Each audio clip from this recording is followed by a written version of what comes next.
The East E-Rabs finished strong. They won 8 of their last 9 games, and this past Wednesday they handed Guilford its only conference loss. The E-Rabs look to be in good shape going into regional play next week. Let's learn more about this East team with head coach Roy Sackmaster. First of all, Wednesday night's win over Guilford, a great note to end the regular season on. What can a win like that do for you guys now as you move into the postseason? I think for the big thing for us, it was we've shown that we can beat a high-quality team.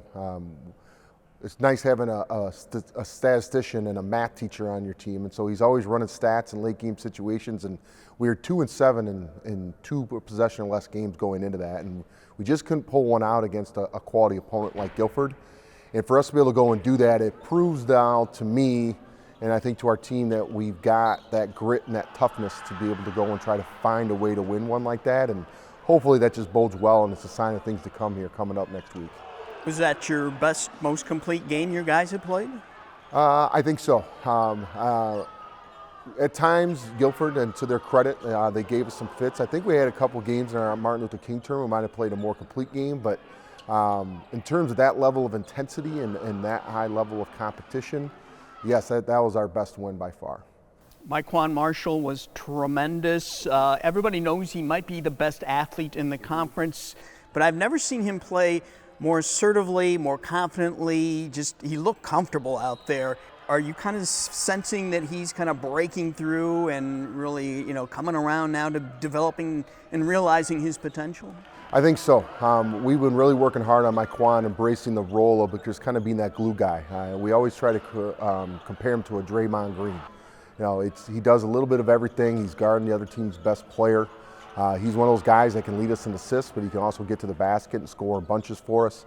When Myquan's playing at a high level like that last night, we feel we're a pretty good team.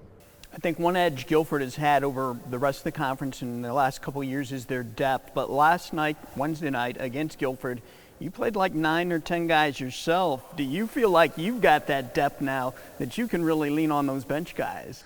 I think Guilford's done a really good job of showing that when you get a lot more guys involved like that, it's easier to get that buy-in from everybody, and then you can just wear teams down doing that. I think the first time that we played them, we wore down a little bit, and it was their depth that did that. And so even if a guy's going in, if we're asking him to go in just for a few possessions, that goes a long way in helping keeping our guys fresh, especially like someone like a Myquan who plays so hard, to be able to just grind out a couple possessions for us. And when you win a game by 2 points, it could, that shows that could be pivotal for a team to have that winning success. So you guys not only have the Guilford win, but you've won 8 of your last 9 games, and plus you also defeated Auburn in that stretch and Hononegah. So you've beaten some good teams. So how ready are your guys now for the regionals and postseason play?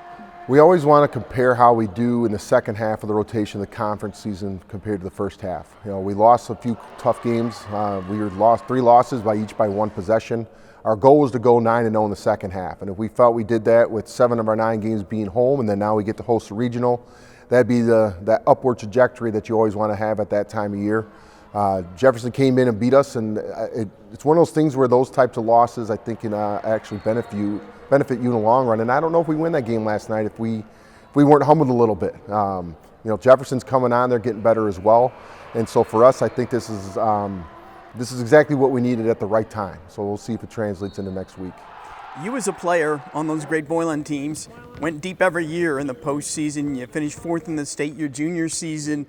What message did Coach Gores have for you guys back in those days that maybe you can carry over or lean on a little bit with your own guys today?